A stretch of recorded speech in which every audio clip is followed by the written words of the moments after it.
समाचारों के इस भाग के प्रायोजक हैं गौतम बाली मेकअप स्टूडियो और एकेडमी सेक्टर 1 चन्नी हिम्मत जम्मू। नमस्कार, द न्यूज़ नाउ की हिंदी खबरों में आप सभी का स्वागत है और मैं हूं आपके साथ तारिका महाजन। तो आइए आगे बढ़ने से पहले शुरुआत करते हैं आज के प्रमुख सुर्खियों से। जम्मू कश्मीर के आलजी मनोज सिन्हा ने किया जीएमसी जम्मू का दौरा, राजौरी आतंकी हमले के विस्फोट पीड़ितों के स्वास्थ्य की समीक्षा। जम्मू कश्मीर के अनंतनाग में जमाते इस्लामी से जुड़ी संपत्ति सील, एसआईए ने की कार्रवाई। नेशनल कॉन्फ्रेंस की ओर से शोपियां जिले के दूरदराज के देपोरा इलाके में पार्टी का अधिवेशन आयोजित, बड़ी संख्या में युवाओं के साथ साथ पार्टी कार्यकर्ता भी रहे मौजूद। शोपियां की 9 वर्षीय लड़की ने जम्मू में इसके राष्ट्रीय चैंपियनशिप में जीता स्वर्ण पदक, शोपियां का किया नाम रोशन। अब समाचार विस्तार से। जम्मू कश्मीर के एलजी मनोज सिन्हा ने आज जीएमसी का दौरा किया। आपको बता दें कि कुछ दिन पहले राजौरी में हुए आतंकी हमलों को लेकर विस्फोट पीड़ितों को देखने आज एलजी मनोज सिन्हा जीएमसी जम्मू पहुंचे और विस्फोट पीड़ितों के स्वास्थ्य की समीक्षा की। मनोज सिन्हा ने आज जीएमसी अस्पताल में इसलिए वह गए थे ताकि जो राजौरी आतंकी हमले के विस्फोट पीड़ित है उन्हें अच्छी तरह से सारी स्वास्थ्य सुविधाएं प्रदान की जानी चाहिए। राज्य जांच एजेंसी यानी एसआईए ने अनंतनाग जिले के सिरहामा में जमाते इस्लामी से जुड़ी संपत्ति सील की है। जमाते इस्लामी की तरफ से खरीदी गई 7 मरला जमीन के साथ एक 2 मंजिला पुराना घर भी जब्त वो कर लिया गया है। वहीं इस मामले में लंबे समय से कार्रवाई चल रही है। नेशनल कॉन्फ्रेंस की ओर से शोपियां जिले के दूरदराज के देपोरा इलाके में पार्टी का अधिवेशन आयोजित किया गया, जिसमें बड़ी संख्या में युवाओं के साथ साथ पार्टी कार्यकर्ता भी शामिल हुए। वहीं इस दौरान डीडीसी सदस्य शब्बीर अहमद कुल्ले दक्षिण जोन उपाध्यक्ष की अध्यक्षता में ये बैठक की गई। उन्होंने कहा कि लोगों को बहुत ही परेशानी हो रही, लेकिन ऐसा कुछ नहीं है कि नेशनल कॉन्फ्रेंस अपनी आपकी पार्टी है और वह जम्मू कश्मीर के अधिकार के लिए आगे आ रही है। ये पार्टी धारा 370 के बाद आगे आई और लोगों के अधिकारियों के लिए भी लड़ी। वहीं इस पार्टी को मजबूत करने और यहाँ के कार्यकर्ताओं को अपना समर्थन देने की काफ़ी ज़रूरत है ताकि वह इस पार्टी को मजबूत कर सके। वहीं सम्मेलन में बड़ी संख्या में युवाओं के साथ साथ पार्टी कार्यकर्ता भी शामिल हुए। यहाँ आए ये द्योपोरा जो इलाका है ना, ये बहुत ही इसको पोलिटिकली एक्टिव इलाका है। पोलिटिकली यहाँ हमारे डीडीसी हमीद साहब है, बहुत काम करते हैं और लोगों को अब इनने हमें दावत दी कि लोगों से पूछो क्या आप खुश हैं, मुतमईन है। इसलिए हम यहाँ आए क्योंकि पूरी तरह हम उसको सपोर्ट करते हैं। इस बारे में डीसी साहब से बात की और हम एलजी साहब से भी मुतालबा करते हैं कि हमारा जो इलाका फार फ्लंग एरिया है इसमें लाइट कम ही रहती है, बर्फ़ ज़्यादा गिरती है। सबसे ज़्यादा गुलमर्ग से पहले हमारी जो द्योपोरा से हिरपोरा से यही ऊपर तक कैलर तक सबसे ज़्यादा बर्फ़ गिरती है, क्योंकि उनको पता नहीं है ना, ऑन ग्राउंड उनको पता नहीं कहाँ बर्फ़ है कहाँ नहीं। वो श्रीनगर को देंगे फ्री, लेकिन यहाँ उनको पता नहीं कि ये द्योपोरा और ये फार फ्लंग एरिया कैसे है। तो मैं उनसे गुजारिश करूँगा वो यहाँ देखें, शोपियान देखे, शोपियान के far flung area, Kellar block, Kellar belt देखे, द्योपोरा देखे, हिरपोरा देखे, यहाँ से सैदो देखे। यहाँ बहुत बुरा हाल, यहाँ सब बर्फ़ ज़्यादा गिरती है, इसलिए केरोसिन के हमें 9 साल की स्के मार्शल आर्ट्स खिलाड़ी खदीजा तुल कुबरा ने शोपियां और पूरे यूटी को गौरव महसूस करवाया है। खदीजा ने जम्मू में एसके राष्ट्रीय चैंपियनशिप में स्वर्ण पदक भी जीता है और उन्हें दक्षिण एशिया चैंपियनशिप में भारत का प्रतिनिधित्व के लिए चुना गया है। खदीजा तुल जिला स्तर, राज्य स्तर और राष्ट्रीय स्तर पर भी खेल चुकी है और अब वह अंतर्राष्ट्रीय स्तर पर खेलने जा रही हैं। वहीं उन्होंने अपनी उपलब्धियों के लिए अपने कोच की काफ़ी प्रशंसा की और साथ ही साथ शोपियां के साथ साथ अपने घर वालों का नाम भी रोशन किया। मैं 3rd स्टैंडर्ड में पढ़ती हूँ। मैंने पहले स्कूल में खेला, उसके बाद मैंने डिस्ट्रिक्ट खेला, फिर मैंने स्टेट खेला, फिर मैंने नेशनल खेला। नेशनल में मैंने गोल्ड मेडल जीता। फिर मैं सिलेक्ट हुई साउथ एशिया चैम्पियनशिप में। अब मैं शुक्रगुजार हूँ अपने कोच को जिसने मुझे इस काबिल बनाया, और मैं शुक्र करती हूँ अपने माँ बाप का जिसने मुझे बहुत सारा सपोर्ट किया। मैं बहुत खुश हूँ जो मेरी ये छोटी बहन है, इसने पोजीशन लाई, गोल्ड मेडल जीता, और घर में भी बहुत सारे हमारे जो भी रिश्तेदार है, घर वाले हैं, सारे खुश हैं।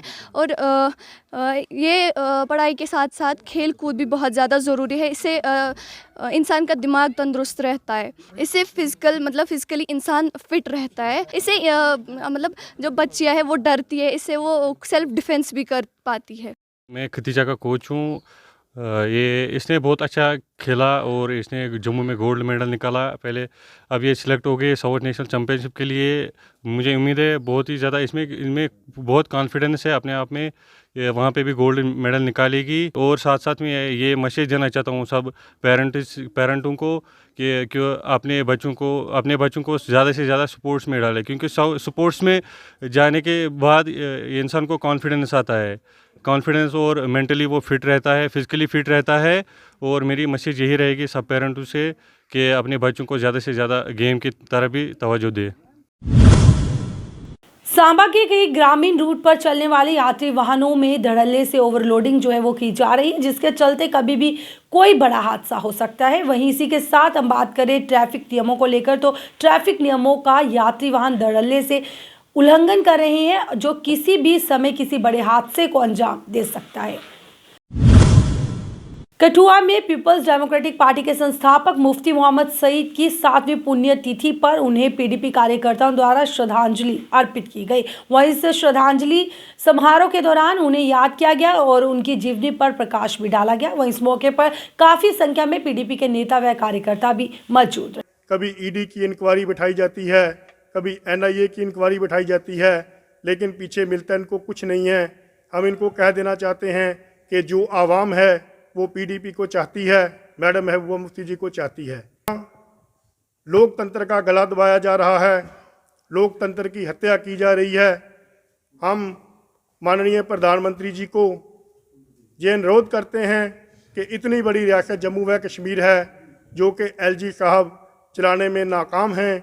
हम ये कहना चाहते हैं कि यहाँ जल्द से जल्द लोकतंत्र की बहाली होनी चाहिए, असेंबली के इलेक्शन होने चाहिए और लोगों की चुनी हुई जो गवर्नमेंट है, लोगों की चुनी हुई सरकार है, वो आनी चाहिए।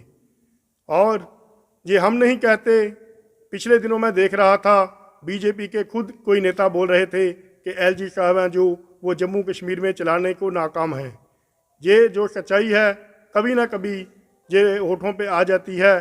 तो हम यही कहना चाहते हैं कि जल्द से जल्द जो है यहाँ जम्मू कश्मीर में चुनाव होने चाहिए। और बड़ी दुख की बात है, पिछले दिनों राजौरी में जो एक हादसा हुआ वो भी कहीं ना कहीं ये जो हैं इनका फेलियर है, जो यहाँ पे जम्मू कश्मीर में सत्ता हैवी करके बैठे हुए हैं।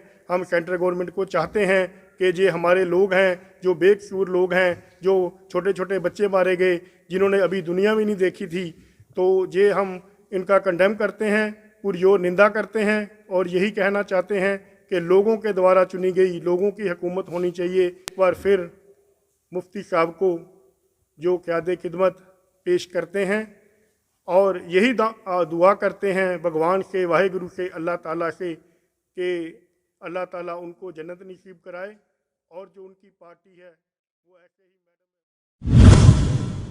All migrant displaced employees association Kashmir द्वारा एक पत्रकार वार्ता का आयोजन किया गया। पत्रकार वार्ता के दौरान एसोसिएशन के सदस्यों ने कहा कि हम सरकार से कई बार अपनी मांगों को अवगत करवा चुके हैं, लेकिन सरकार द्वारा हमारी मांगों पर गौर नहीं किया जा रहा है, जिसके चलते आज हमें पत्रकार वार्ता करनी पड़ी। उन्होंने कहा कि हमारी जो भी मांगे हैं वह जायज़ है, इसलिए जम्मू कश्मीर प्रशासन को जल्द से जल्द हमारी इस मांग को पूरा करना चाहिए।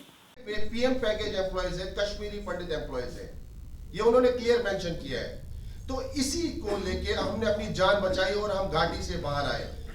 हमने भरोसा किया था अक्टूबर 2021 में जब दीपक चंद जी और सुपिंदर कौर की हत्या उनकी स्कूल में हुई थी, आइडेंटिटी कार्ड देख के जब उनकी हत्या हुई उसके बाद सरकार ने अपनी सिक्योरिटी पॉलिसीज फिर से एक बीफ अप की थी, टाइट अप की थी, लेकिन कहीं ना कहीं टारगेट किलिंग्स पे रोक नहीं लगी। और मई 12 के बाद राहुल भट्ट हो और रजनी बालाजी हो और Vijay Kumar ji, Sunil Bhatt, Puran Krishna Bhatt, time to time target killings का सिलसिला बढ़ता ही रहा।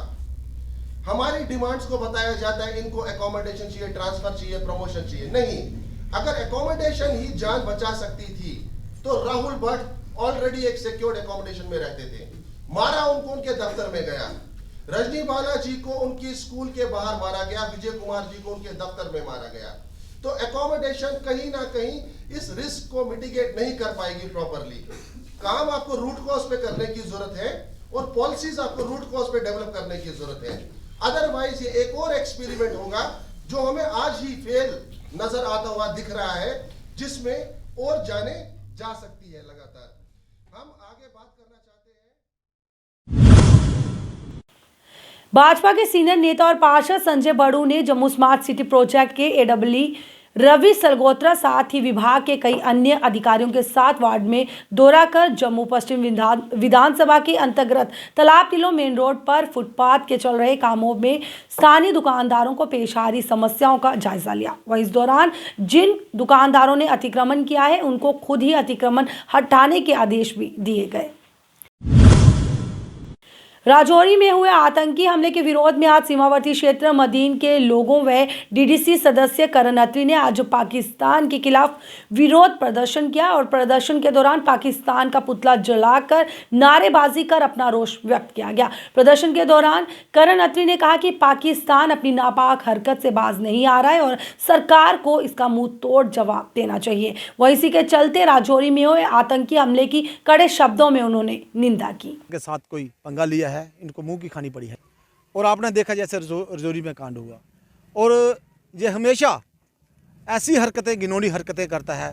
कभी ये ड्रोन के जरिए स्टिकी बम और नशे की तस्करी, ये सारा काम इन्होंने हमारे पूरे, पहले भी आपने देखा ड्रोन के जरिए जहाँ 3-4 ड्रोन जो हमारे जो बेल्ट फोर्स के लोग उन्होंने पकड़े भी हैं। उसके साथ ही जैसे सुरंगें जो हमारे मेरे मरीन ब्लॉक में सुरंगों के जरिए भी इन्होंने जो क्रॉसिंग कराने की कोशिश की है। कार से यही गुजारिश करता हूं कि पाकिस्तान को एक बार मुंह तोड़ जवाब देना ही पड़ेगा, इसके सिवा कोई और चारा नहीं है हमारे पास। क्योंकि जैसे ये हमारे निहत्थे लोगों पर, बेकसूर लोगों पर गोलियां चलाता है, हमारे लोगों को, बेगुनाह लोगों को मारता है, ये अभी बर्दाश्त से बाहर है। कोई भी लोग ये बर्दाश्त नहीं कर सकते हमारे लोग। हम कब तक इसको सहन करेंगे? ये पाकिस्तान जो है, आपको पता है पहले उधर से गोलियों की बुछार करता था, अब हमारी सरकार ने इनको गोले दागे उधर, तो अब ये चुप बैठा है। अब सीज़ फायर है, ठीक है, सीज़ फायर होने का यह मतलब नहीं है कि आप मिलिटेंसी भेजकर हमारे अंदर हमारे निहत्थे लोगों को गोलियां बरसाओगे और लोगों को मारोगे। ये सारा गलत हो रहा है और ये हमें बर्दाश्त नहीं होगा, और हम कोई बर्दाश्त नहीं कर सकते। सारे लोग अभी परेशान हैं और लोगों का भी यही कहना है कि अपनी जो सरकार है इनको अब एक बार इनको मुंह तोड़ जवाब देना ही चाहिए, और ये बड़ा ज़रूरी हो चुका है। और लेकिन पाकिस्तान ने देखो, जब हमें यहाँ ड्रोन के जरिए यहाँ हमारे स्टिकी बम भेजे, यहाँ कुछ जो नशा जो चिट्टा है वो बेचने की कोशिश की, और जो लोग इसमें मुलविस हैं, उत्तरी कश्मीर के बारामूला जिले के ओल्ड टाउन के जलाल साहिब इलाके में एक रिहायशी घर में आग लग गई। आग इतनी भीषण थी कि आग पर काबू पाना मुश्किल हो गया। वहीं उस समय स्थानीय लोगों ने दमकल विभाग को सूचित किया और दमकल विभाग की टीम मौके पर पहुंची और आग पर काबू पाया गया। हिंदी बुलेटिन के आज के अंक में बस इतना ही। तब तक के लिए मुझे तारिका महाजन को और द न्यूज़ नाउ की पूरी टीम को दीजिए इजाजत। आप देखते रहे द न्यूज़ नाउ। नमस्कार।